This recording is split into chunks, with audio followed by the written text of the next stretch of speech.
প্রিয় শিক্ষার্থীরা আসসালামু আলাইকুম। আশা করি তোমরা সকলে অনেক ভালো আছো। আজকে আমরা ওয়াশিং নিয়ে আলোচনা করব। তো ওয়াশিং নিয়ে আলোচনা করার কি আছে, তাই না? ওয়াশিং তো আমরা সবাই জানি, কারণ তোমাদেরকে দেখা যাচ্ছে যে সপ্তাহ অন্তকে দুদিন তিন নিজেদেরকে কাপড় টাপড় ধুতে হয়, বা তোমাদের বাসায় নিজেরাই কাপড় ধোয়া দেখে আসছো। তো আমাদের তাহলে ওয়াশিং নিয়ে তাহলে আলোচনা করার প্রয়োজনটা কি? অ্যাকচুয়ালি টেক্সটাইলে কিন্তু আমাদের ওই বালতির মধ্যে কাপড় দিয়ে তারপর ওই হুইল পাউডার দিয়ে ভিজিয়ে রেখে যেভাবে আমরা কাপড় ধুই, ঠিক একই প্রসেসে কিন্তু আমাদের বিভিন্ন ইন্ডাস্ট্রিতে কাপড় ধোয়া হয় না, বা এটা কোনো কালে সম্ভবও না। কারণ টনকে টন কাপড়কে নিশ্চয়ই বালতির মধ্যে ধোয়া সম্ভব না, লক্ষ লক্ষ শ্রমিকরা নিশ্চয়ই বালতিতে করে কাপড়টাকে ধুবে না। এই টনকে টন কাপড়টা এবং এতগুলো লম্বা কাপড়কে আমাদেরকে বিভিন্ন মেশিনের মাধ্যমেই ধুতে হয়। তো সেই মেশিনগুলোই হলো ওয়াশিং মেশিন। আর এই ওয়াশিং মেশিন নিয়েই আজকে আমাদের আলোচনা হবে। তো শুরু করা যাক।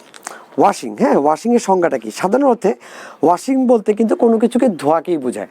তার মানে তুমি যদি গোসল করো সেটা হলো তোমার মানে শরীরটাকে ওয়াশ করা, আর তুমি যদি কাপড়গুলোকে ধুয়ে দাও তো সেটাও কিন্তু ওয়াশ করা। তার ওয়াশ বলতে যে কোনো কিছুকে ধোয়াকেই বোঝায়। কিন্তু টেক্সটাইলে কি? টেক্সটাইলের ক্ষেত্রে ওয়াশিং হলো কোনো ওয়েট প্রসেসিং প্রক্রিয়ার পর কাপড় বা দ্রব্য থেকে প্রক্রিয়া ব্যবহৃত অতিরিক্ত কেমিক্যালকে অপসারণ করা। আমরা যে কারণে কাপড় ধুই আর টেক্সটাইলে যে কারণে কাপড়কে ওয়াশ করা হয়, এ দুটার মধ্যে একটা পার্থক্য আছে।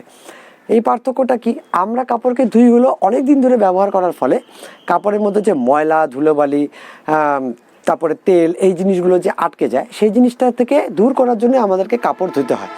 কিন্তু টেক্সটাইলে কেন আমাদেরকে কাপড়কে ধুতে হয়? টেক্সটাইলে ধুতে হয় এই কারণে যে আমরা যে ওয়েট প্রসেসিংয়ে আমরা যে মানে কেমিক্যালগুলোকে ব্যবহার করি, যেমন স্কাওয়ারিংয়ের সময় স্কাওয়ারিং এজেন্ট ব্যবহার করা হয়, ব্লিচিংয়ের সময় ব্লিচিং এজেন্ট ব্যবহার করা হয়, তারপর তো আমরা সাওয়ারিং করে নিউট্রালাইজ করে ফেলছি, তারপর আমাদের ডাইং করতেছি, প্রিন্টিং করতেছি, ফিনিশিং করতেছি। এই যে যতগুলো প্রক্রিয়া আমরা কথা বললাম, আমরা যদি স্কাওয়ারিং করে ওয়াশিং না করি তাহলে স্কাওয়ারিংয়ে করার পরেও কিন্তু কাপড়ের মধ্যে কিন্তু সেই কেমিক্যালগুলো, স্কাওয়ারিংয়ে ব্যবহৃত সেই কেমিক্যালগুলো কিন্তু থেকে যাবে। আমরা যদি ব্লিচিং করার পরে ওয়াশিং না করি তাহলে ব্লিচিংয়ের যে এজেন্টগুলো আছে সেই জিনিসগুলো কিন্তু কাপড়ের মধ্যে থেকে যাবে। আমরা যদি ডাইং করার পরে যদি আমরা কাপড়টাকে ঠিকমতো ওয়াশ না করি তাহলে ডাইংয়ে ব্যবহৃত ডাইস, কেমিক্যাল, বিভিন্ন রকম ওয়েডিং এজেন্ট, তারপরে লেভেলিং এজেন্ট, এই সব কিছু কিন্তু কাপড়ের মধ্যে থাকে যাবে। এই থাকার যদি কাপড়ের মধ্যে এগুলো থেকে যায় তাহলে কিন্তু আমরা এই কাপড়গুলোকে পরতে পারবো না, কারণ এটাতে কিন্তু আমাদের চামড়ায় মারাত্মক পরিমাণে সাইড এফেক্ট দেখা দিবে। হ্যাঁ, আমাদের কিন্তু এটা শরীরের জন্য অনেক ক্ষতি করবে। সেই কারণে কিন্তু আমাদেরকে প্রতিটা ওয়েট প্রসেসের পরপরই আমাদের কিন্তু ওয়াশিং করে ফেলতে হয়। তাহলে আমাদের ওয়েট প্রসেসিংয়ে ওয়াশিংয়ের মূল উদ্দেশ্যটা কি? মূল উদ্দেশ্যটা হলো যখন যে প্রক্রিয়াটা আমরা করব, ওয়েট প্রসেস যে কাজটা করব সেটাকে ওয়াশিং করে আমাদের সেই প্রসেসে ব্যবহৃত কেমিক্যাল সমূহকে ধুয়ে আমাদেরকে পরিষ্কার করে ফেলাটাই হলো অ্যাকচুয়ালি আমাদের টেক্সটাইলে ওয়াশিংয়ের মূল উদ্দেশ্য বা ব্যবহার। ভিন্ন ভিন্ন ওয়েট প্রসেসের জন্য বিভিন্ন কেমিক্যাল রয়েছে, তাই একটি প্রসেসে ব্যবহৃত কেমিক্যাল পরবর্তী প্রসেসের জন্য মারাত্মক ক্ষতির হতে পারে। আমরা যে ব্লিচিং এজেন্ট ব্যবহার করতেছি সেইটা যদি থেকে যায়, এরপরে যদি আমরা ডাইংয়ে বিভিন্ন কেমিক্যালগুলোকে প্রয়োগ করি তাহলে কিন্তু সর্বনাশ হয়ে যাবে, আমাদের কিন্তু ব্যাহত হবে, আমাদের পুরো ডাইং প্রসেসটা কিন্তু ব্যাহত হয়ে যাবে।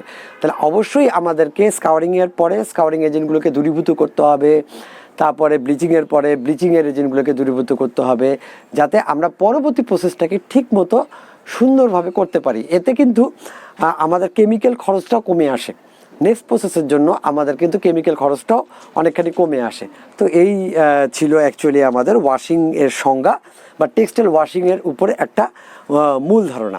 আশা করি তোমরা বুঝতে পেরেছো। নেক্সট ক্লাসে আমরা ওয়াশিংয়ের উদ্দেশ্যসমূহ নিয়ে ডিটেলস আলোচনা করব। সে পর্যন্ত তোমাদেরকে অপেক্ষা করার অনুরোধ করছি।